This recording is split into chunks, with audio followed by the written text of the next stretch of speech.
Goodie Mobb. The G-Mo-B. So, Soul Food. Great album. 30 years ago. Great album. 30-year anniversary. I love that. I'm gonna go listen to that. Soul Food is freaking classic, dude. Like, I love Soul Food. Soul Therapy.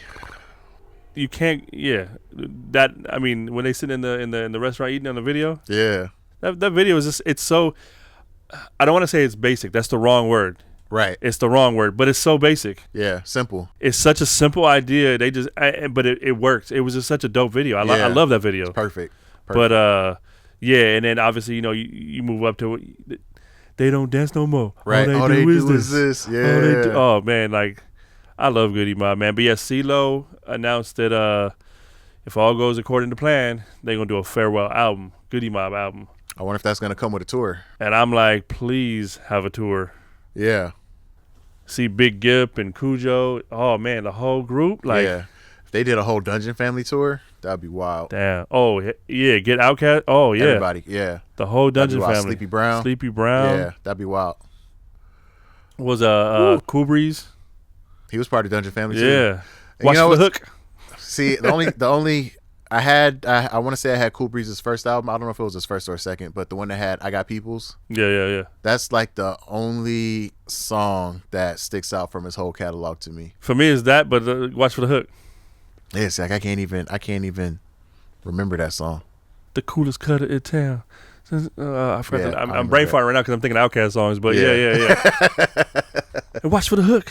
Yeah, but it had the whole Dungeon Family on that song because it was Outkast and everybody was on it. They had a video. The video for that was dope too because it had everybody in different environments and that's crazy. The C stands for Cool Breeze. Who's no? Yeah, that's the hook. Yeah, I feel like he should have been bigger than he was. Cool Breeze was a dope lyricist. Straight Calhoun, the coolest cutter at camp.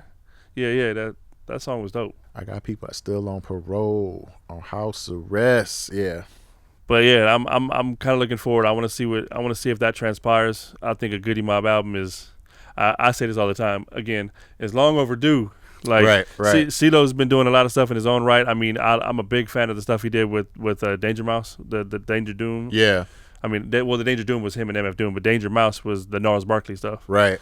I think that I love. By the way, I love that the Danger Mouse went out and collabed with so many people like that, because when the stuff with MF Doom was dope too. Yeah. The Danger Doom albums. Yeah. So and then he went with CeeLo and they did the Gnarls Barkley stuff.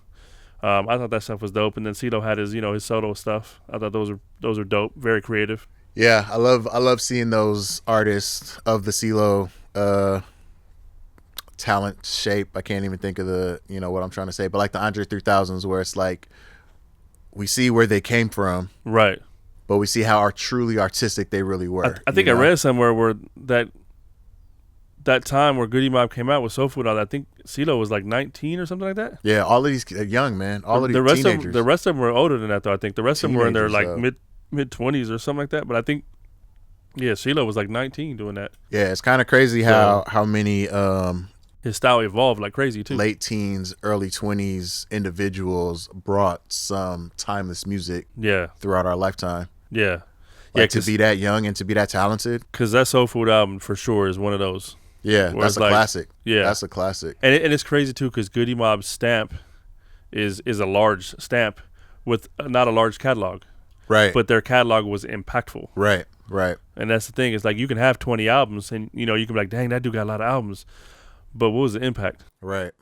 Because sometimes people with the less amount of albums got bigger impact, and Goodie Mobb is one of those. I think Lauryn Hill, for example, right, like literally one album, but and it's still timeless. She's still on the tip of people's tongues. So yeah, but yeah, Goodie Mobb. I mean, it's hard, when I hear people talk about top hip hop groups, they always name the Outkast, and they leave out Goodie Mobb a lot. They leave out De La a lot. Yeah, obviously Tribe gets thrown in there. You hear you'll hear Beastie Boys.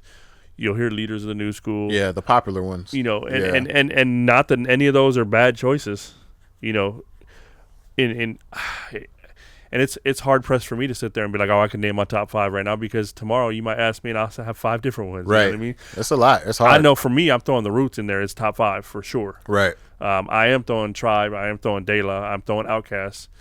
And Goodie might be there. I mean, I'd have to think about it, but for sure, when I hear people listing off their top 5s, top 10s, I feel like it's hard pressed to not include them in a top 10 list. Yeah.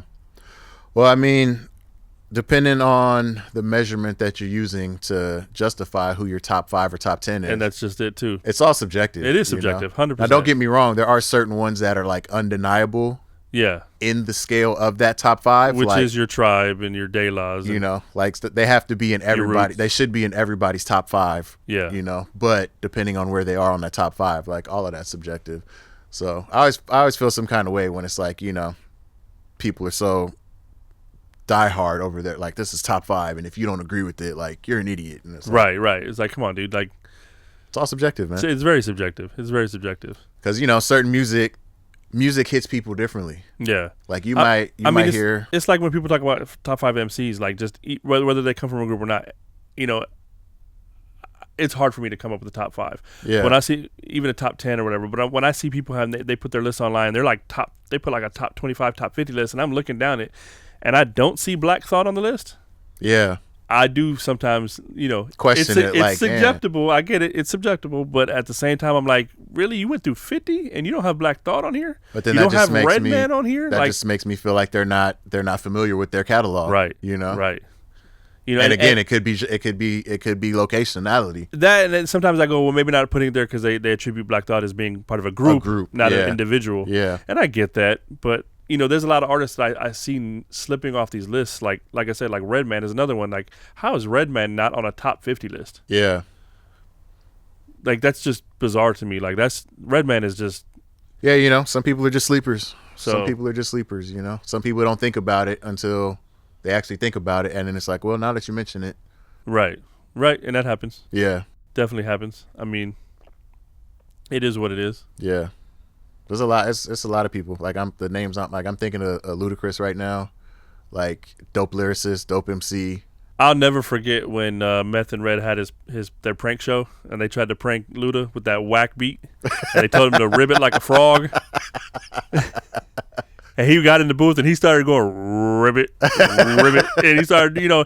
But then he laid down vocals that even though that beat was so off and terrible, yeah, he wrote it. And he owns it. He's like, hey, it was whack, but I still wrote it like I'll still kill it. I'll kill it. So yeah, that was hilarious. Like any artist that can kill a beat that they don't like. It nearly backfired on the prank, you know, because he I don't think they really expected him to really go in there in like that, yeah, and just do it. But he was like, you know, out of respect for Red and Meth, you know, he was like, hey, they want me on, I'm gonna jump on this. I like that. I like an artist that can come in over a trash beat and still give it 110%. That was one of the most hilarious things ever. It's gonna be my most fire verse on the most wackest beat. Right. But right. They picked up like a Radio Shack keyboard with this little trinky ding beat. Doom, ding, ding, doom, ding.